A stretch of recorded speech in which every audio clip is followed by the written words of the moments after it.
పెత్తనం చలాయించే పిల్లాడు పని చేసేవాళ్ళు అదే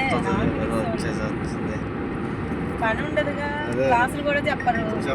అదే ఏం చెప్పరు వాళ్ళకి. నీకు అనిపిస్తుంది వీళ్ళు కోరుకోవడమే గవర్నమెంట్ జీతం అని. అసలు నిజంగా చిన్న నాకైతే మా పాడేరు కాలేజీ చూసాక నాన్ ఫ్రెండ్స్ వాళ్ళు ఇట్లా ఉంటారా, ఇప్పుడు ఇట్లా మోక్షానంద లాంటి వాళ్ళు దొరుకుతారు, వాళ్ళతో చెప్పించేస్తారు క్లాసులన్నీ అంతే. దండగా వాళ్ళందరికీ గవర్నమెంట్ ఏదో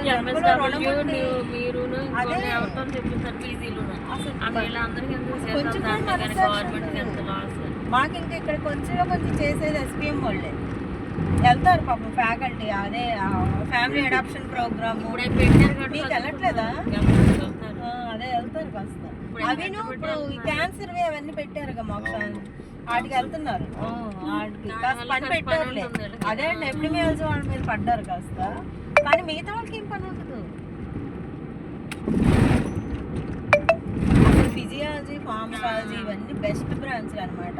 వాళ్ళకి మళ్ళీ సమ్మర్ హాలిడేస్ శుభ్రంగా చదవకపోయినా ఏదో ప్రైవేట్ కాలేజీలో చదివించి పీజీ SPM చేయించేస్తే చక్కగా అట్లా ఉండదు. ఇప్పుడు ఏమంటది ఇప్పుడు ఆయన చదివిస్తున్నాం కదా, మరి ఆయన చదివించిన డబ్బులు నాకు కూడా ఇచ్చేసి నేను బ్యాంకులో వేసుకుని ఇంకా ఇంట్రెస్ట్ పట్టేస్తా అంటది.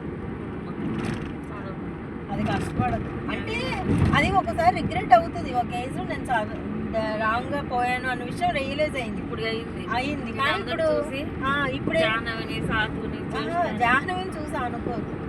జాహ్నవిది డెంటల్ గా, సాధువు కూడా ఏం అనుకోదు. వాడు బాధపడుతూనే ఉంటాడు, కష్టంగానే ఉంటుంది. ఇప్పుడు చదవదు. ఇందాక ఫోన్ చేసాడు మా ఫ్రెండ్, అది 20 lakhs సీట్ కట్టింది ఏలూరులో. ఫిజియాలజీ ఇప్పుడు 3వ సారి రాస్తున్నాడు అంటాడు. 1 మార్కులో పోతుందంట. పాపం భలే బాధ వేసింది. పుసుక్కుని అడిగానే అని, ఎప్పుడు 1 మార్కులో పోతుందా అని. 20 లక్షలు కట్టుతున్నారు సంవత్సరానికి. మరి బాగా అనిపిస్తుందిగా. ఆడు ఇప్పుడు MBBS ఇట్లా ఉంటాయి కదా, పీజీ ఎప్పటికి వచ్చాను అప్పుడు.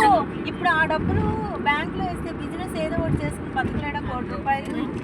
అదే అలా సమీర ఏంటంటే ఇంకా అట్లా వేసుకుంటుంది ఇంట్రెస్ట్కి. అదే అదే FDలో వేస్తుంది. ఇది వేసుకుంటుంది. నేను కూడా ఇంక ఇచ్చేస్తున్నా, మేజర్ అయిపోయింది కదా అని దాని పేరునే వేసేస్తున్నాం.